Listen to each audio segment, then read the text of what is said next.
Well, hello. Let's talk a little bit about Mr. David Hume.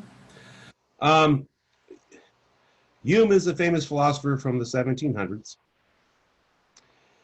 and he proposed a theory that is sort of not surprising. Somebody had to come up with this theory, and that is that morality and ethics is based on emotions or feelings, which he calls this sentiments in the vernacular of the day. But yes, emotions, feelings, sentiments. Passions is another word he uses. Um, all right, so how does he argue for this idea? Um, Essentially, he says that reasoning is divided into two types. There is reasoning based upon empirical evidence, that is, your senses, observation, seeing, hearing, touching, tasting, smelling, that thing. Of course, you cannot see or hear or taste um, evil or good, right? Those are they're not perceptible qualities, so it can't be that. And his other area of reasoning or kind of reasoning that he proposes is relations of ideas, and he argues that relations can't account for morality either. Both of those things will give you the truth of the facts. Relations of ideas, the truth. Observation, the facts. But neither of them will tell you anything about whether something is good or evil, right or wrong. Therefore, there must be something else. And so once you receive, he actually, he says you have to evaluate the facts and the truth of the situation to acquire the appropriate emotional response to it. But once you have gotten the facts and the truth, then you have an emotional response, a sentiment. And the sentiment is what actually propels you into action. All right, so ethics is about how you act. It's not just about, abstract thought. It's about how you behave. So he thinks that you definitely need to have sentiments to propel you into doing anything. A very famous argument of his, which is not explicit in the reading, but it is definitely implicitly there, is that you cannot get to an ought from an is. So, you know what is the case, but that doesn't lead you to any understanding of what ought to be the case. To get to the ought, to get to the, what should be, you need to have sentiments, emotions, feelings of some sort to guide you into moral reasoning and moral sentiments. It's all based upon sentiments and emotions and feelings, which he thinks are, innate, instinctual kind of properties of human beings. All right. The thing, ingratitude's a crime. That's part of the thing. But all right. So in incest, I'm not going to recite the specific examples he uses. Here's one thing that's really important to understand, though, about Mr. Hume. And this is probably one of the things that's very much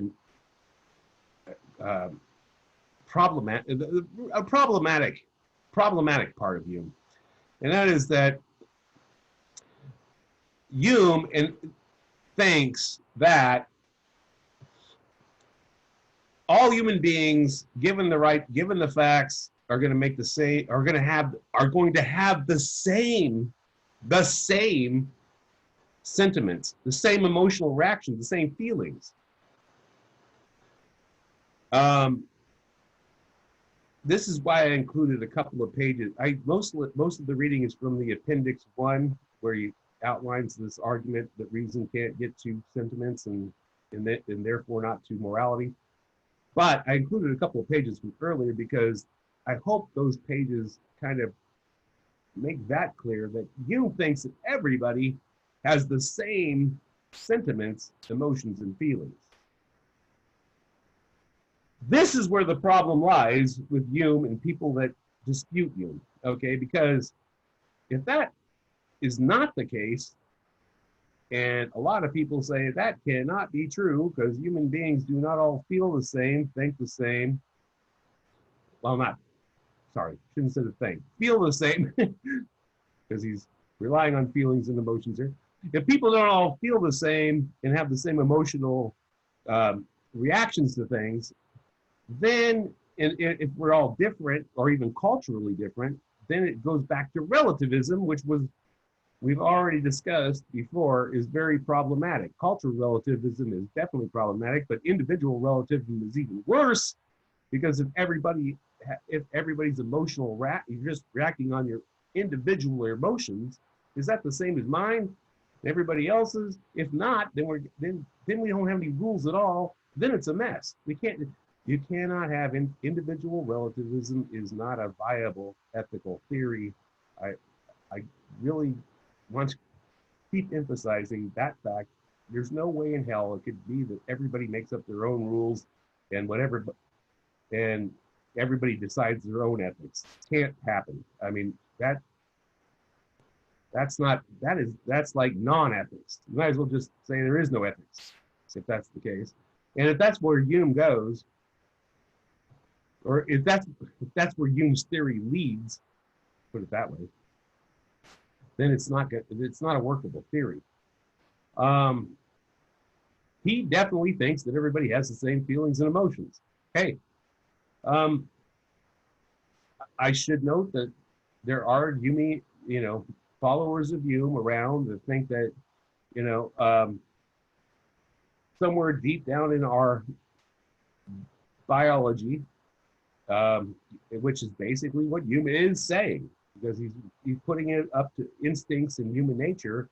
So in our somewhere deep down in our biological DNA, it is written that we have certain emotional responses to certain things. And there are people that make that argument. I mean, of course, you have your psycho killers and your psychopaths and your sociopaths and people that are crazy, but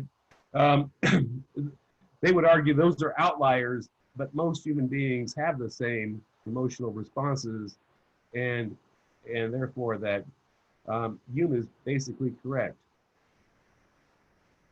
I would like to make a comment here. I'm not sure if I'm buying that argument that it's written into our DNA. I would like you to pause and think about how often it is that we do indeed have the same emotional responses. Or this, well, I don't want to really endorse Hume necessarily. We definitely make the same judgments about ethical matters. Like all over the world, everybody does. Like if you watch a movie, can you tell who is the hero and who is the villain? Yeah. Why? That guy's doing right, that guy's doing wrong. And you know what? You show that film in the United States, everybody knows who's the hero and who's the villain, and then you show it in the Middle East, and then China, and then South America. Everybody, no matter where the hell they are, they know who's the bad guy and who's the good guy. How is that possible? There must be a lot of things that are clearly shared judgments about morality all around the world. Just think about it. I mean, when people think about ethics, they always go to the things that are very controversial, like that, abortion or civil rights, things that people argue about. But that's to ignore the fact that in probably like 99% of the time, everybody does actually agree.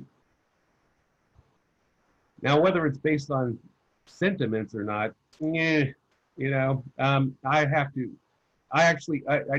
want to, I don't really want to endorse Hume's project here too much because I'm skeptical. I'm not dismissive of it. It's not terrible. But for one thing, I think you can logically get from an is to an ought. I think that's a mistake in the way he conceives of logic. It's just a misconception of what logic is. I think so. But you know, I don't want to entirely discount his theory. Again, it's you know, I want you to think for yourself and weigh the pluses and minuses and the ideas yourself. Um, you know, he's worth looking at. He's an interesting character.